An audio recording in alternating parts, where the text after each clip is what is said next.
नवरात्रि के बाद कलश में रखे नारियल से करें ये 3 काम, पूजा का संपूर्ण फल होगा प्राप्त। बहुत से लोगों को नहीं पता होता है कि नवरात्रि की पूजा के समापन के बाद कलश में रखे नारियल का कैसे इस्तेमाल किया जाए।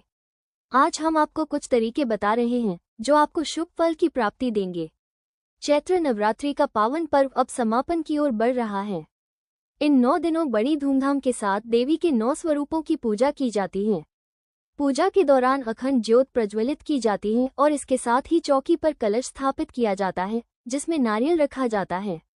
हालांकि बहुत से लोगों को नहीं पता होता कि नवरात्रि के समापन के बाद नारियल का क्या किया जाए। ज्योतिष की माने तो कलश की स्थापना करना जितना जरूरी है उतना ही जरूरी इसे श्रद्धापूर्वक हटाना भी है।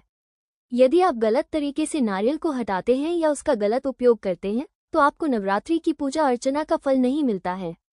तो चलिए आज जानते हैं कि नवरात्रि के समापन के बाद कलश में रखे इस नारियल का क्या किया जाना उचित है।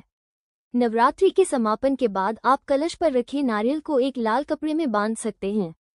इसके बाद इसे मंदिर पर ही माता रानी के पास रख दें। दरअसल पूरे 9 दिनों पूजा में स्थापित होने के कारण यह नारियल बहुत पवित्र माना जाता है।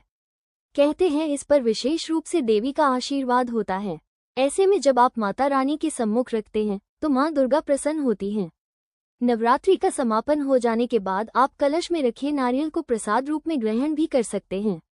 दरअसल इसे लेकर कई लोगों की राय अलग है। कुछ लोग इसे प्रसाद स्वरूप खाते हैं तो वहीं कुछ ऐसा करना शुभ नहीं मानते। लेकिन धार्मिक मान्यताओं के अनुसार पूजा के बाद इस नारियल को प्रसाद स्वरूप देवी का भोग लगाकर ग्रहण करना शुभ माना जाता है। आप कन्या भोज में इस नारियल को प्रसाद स्वरूप छोटी छोटी कंजकों को दे सकते हैं और इसके बाद ग्रहण कर सकते हैं। हवन हो या पूजा की सामग्री, धार्मिक मान्यताओं के अनुसार उन्हें जल में प्रवाहित करना शुभ माना जाता है। ठीक उसी तरह आप कलश में रखे नारियल को भी पूजा के बाद साफ जल में प्रवाहित कर सकते हैं। यदि आप नारियल को रख भी रहे हैं तो कलश में रखी बाकी की चीजें जैसे अक्षत, पुष्प, आम के पत्ते आदि को जल में ही प्रवाहित करें। ऐसा करने से पूजा का संपूर्ण फल प्राप्त होता है। दोस्तों, वीडियो कैसी लगी कमेंट करके जरूर बताएं और ऐसी ही वीडियो को देखने के लिए चैनल को सब्सक्राइब जरूर करें। धन्यवाद।